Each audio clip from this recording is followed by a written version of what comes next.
નમસ્કાર, સ્વાગત છે તમારું લિમિટલેસ લાઈફમાં, જ્યાં સપનાઓને મળે છે પાંખો અને જિંદગી પોતાની અસલી ઉડાન ભરે છે. તમે રોજ સત્સંગમાં જાઓ છો, પણ તમને કાંઈ જ યાદ નથી રહેતું, તો શું ખરેખર સત્સંગનો ફાયદો ખરો? આ વાતને ચાલો આપણે વિસ્તારથી સમજીએ અને એક વાર્તાના માધ્યમથી સમજીએ કે ખરેખર સત્સંગ આપણને ફાયદો કરે છે કે પછી આપણો સમય બગાડે છે. એક ભાઈ રોજ નિયમિત રૂપે સત્સંગમાં જવા માટે 30 મિનિટ કાઢે અને રોજ 30 મિનિટ સત્સંગ એક ચિત્તે સાંભળે અને શાંતિથી સાંભળ્યા પછી ઘરે આવે. તો એમના એક મિત્રને આ બધું ના ગમે. એને આ મિત્ર સત્સંગમાં જાય એટલે એમને આછકલું લાગે, એમને એવું લાગે કે આ તો સમય વેસ્ટ છે. અને એક દિવસ આ બંને મિત્રો ફરવા નીકળે છે અને પેલા મિત્રને કહે છે કે તું સત્સંગમાં જાય છે, તું તને કશું યાદ રહે છે ખરું? સત્સંગથી શું ફાયદો થાય છે? આ તો ખરેખર સમય વેસ્ટ જ છે.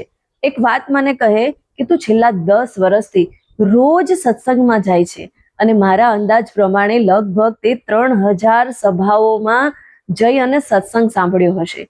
તો પેલા મિત્ર કહ્યું, સાચી વાત છે, મેં સાંભળ્યો જ હશે, મેં ઘણા સમયથી સત્સંગમાં જાઉં છું એટલે આટલા સત્સંગ તો મેં સાંભળ્યા જ છે.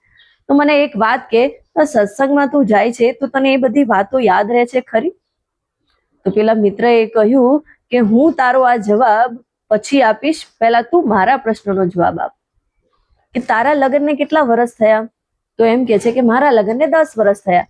તો આ 10 વર્ષ દરમિયાન ભાભીએ તને કઈ કઈ વિશિષ્ટ વાનગીઓ ખવડાવી એ તને યાદ છે?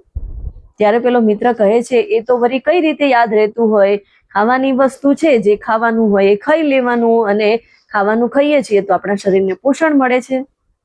તો બસ એવી જ રીતે સત્સંગનું પણ એવું જ છે. હું સત્સંગ સાંભળવા જાઉં છું, મને ભલે યાદ નથી રહેતું મેં શું સાંભળ્યું, એ ભલે મને કાંઈ જ ખબર નથી, પણ હું સત્સંગમાં જાઉં છું તો મને ઘણું બધું જાણવા મળે છે, મારું મન હલકું થઈ જાય છે. જેમ શરીરની તંદુરસ્તી માટે ખાવું જરૂરી છે, એમ મનની તંદુરસ્તી માટે સત્સંગમાં જવું જરૂરી છે, સારા વિચારો સાંભળવા જરૂરી છે, અને મને મારા મનનું ભોજન સત્સંગમાં મળે છે એટલે હું સત્સંગ સાંભળવા જાઉં છું.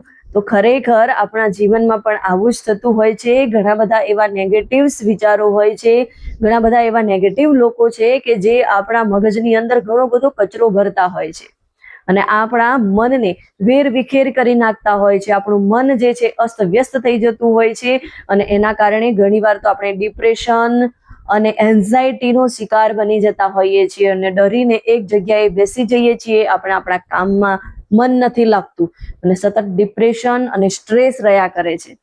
તો આપણે પણ આપણા મનને હળવું કરવું હોય, મનને પોષણ આપવું હોય, તો સત્સંગ પણ એક બહુ જ સારું માધ્યમ છે. સારા વિચારો હંમેશા આપણા મનને એક પરફેક્ટ ફૂડ આપે છે, પરફેક્ટ એનર્જી છે. જેમ શરીર માટે ખોરાક જરૂરી છે, એમ મન માટે વિચારો ખૂબ જ મહત્વપૂર્ણ છે. તમે રોજ શું સાંભળો છો, કેવા વિચારો કરો છો, નેગેટિવ લોકો સાથે રહો છો કે પોઝિટિવ વિચારો કરો છો, એ પ્રમાણેનું જ તમારું મન બની જતું હોય છે. અને એટલા માટે જ સત્સંગ એ મનનું હેલ્ધી ડાયટ છે. જેમ સ્વાસ્થ્ય માટે હેલ્ધી ડાયટની જરૂર છે, એમ મનને શાંત રાખવા માટે, માનસિક એટલે કે મેન્ટલી પીસ માટે પણ આપણે સત્સંગ સાંભળવો ખૂબ જરૂરી છે. અને આ સત્સંગ એ ખરેખર મન માટે મેડિસિનનું કામ કરતું હોય છે. તમને આ વિડીયોના માધ્યમથી શું જાણવા મળ્યું એ મને કમેન્ટમાં જરૂરથી જણાવજો. અને જો તમને આ સ્ટોરી પસંદ આવી હોય તો એને શેર કરો, લાઈક કરો અને આવા જ અવનવા પોઝિટિવ વિડીયોને જાણવા માટે અમારી ચેનલને સબસ્ક્રાઇબ કરો. મળીશું નવા વિડીયો સાથે. ત્યાં સુધી કુછ કર દિખાવો એસા कि लोग बनना चाहे आपके जैसा. रुको मत, आगे बढ़ो. लिमिटलेस लाइफ का मतलब है बड़ा सोचो, बेखौफ